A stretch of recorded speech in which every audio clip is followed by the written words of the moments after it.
మహబూబ్నగర్ జిల్లా జడ్చర్ల ఎమ్మెల్యే అనిరుద్ రెడ్డి వ్యాఖ్యలు కాంగ్రెస్ పార్టీలోనే కాదు రాష్ట్ర రాజకీయాల్లో హాట్ టాపిక్ అయ్యాయి. అనిరుద్ రెడ్డి నోటి నుంచి ఇవి కాకతాళీయంగా వచ్చిన మాటలు కావని, దీని వెనుక అనేక మంది సీనియర్ కాంగ్రెస్ నేతలు ఉన్నారన్న ప్రచారం జరుగుతుంది. అసలు కాంగ్రెస్ పార్టీలో ఏం జరుగుతుంది? ఈ ముసలం దేనికి దారితీస్తుంది? Watch this story. పదవుల పంపకాలు, కాంట్రాక్టులు, కాంట్రాక్టర్లకు బిల్లులు చెల్లింపులు, మంత్రివర్గ విస్తరణ సందర్భంగా చోటు చేసుకున్న పరిణామాలు అంతర్గతంగా కాంగ్రెస్ పార్టీని ఉక్కిరిబిక్కిరి చేసేస్తున్నాయి. జడ్చర్ల ఎమ్మెల్యే అనిరుద్ రెడ్డి గతంలోనూ ఇలాంటి ఆరోపణలు చేసిన సీనియర్ల జోక్యంతో సద్దుమణిగింది.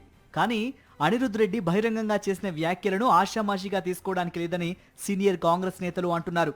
ఒరిజినల్ కాంగ్రెస్ పార్టీ నాయకులు, కార్యకర్తలకు జరుగుతున్న అన్యాయాన్నే అనిరుద్ రెడ్డి ప్రస్తావించారని సీనియర్ కాంగ్రెస్ నేతలు అంటున్నారు. నీటిపారుదల కాంట్రాక్టుల గురించి బయటకు చెబుతున్నప్పటికీ పదవుల విషయంలో గూడు కట్టుకున్న అసంతృప్తిని ఈ రకంగా వెళ్లగక్కుతున్నారని నేతలు అంటున్నారు. కడుతుంటే నేను ఒక సూచన ఇస్తున్నాను ప్రభుత్వంకి, ఒక ఎమ్మెల్యేగా. మా ఉత్తమన్న లెటర్లు రాస్తున్నారు. ఉత్తమన్న లెటర్లు కాదు, చంద్రబాబు నాయుడు కోవట్లు ఈ రోజు మన తెలంగాణలో ఉన్నారు. ఇరిగేషన్ ప్రాజెక్టులు వాళ్ళే, రోడ్లు కాంట్రాక్టులు వాళ్ళే, దందాలు హైదరాబాద్ కూడా వాళ్ళే. ఆ కోవట్లకి మొత్తము నల్ల కనెక్షన్లు కట్ చేయండి, కరెంట్ కనెక్షన్లు కట్ చేయండి, ఇరిగేషన్ ప్రాజెక్టులు ఒక్క రూపాయి లేకుండా వాళ్ళని కట్ చేయండి. వాళ్ళే పోయి చంద్రబాబు నాయుడు కాలు పట్టుకొని బంకచెల్ల బంద్ చేపిస్తారు. మనం ఊకే మంచిగా మాట్లాడుతుంటే ఆ ఆంధ్రోలు మనం మాటలు వినరు. కాబట్టి ఈ పని చేయండి, బంకచెల్ల వారం రోజులు బంద్ అవుతుంది.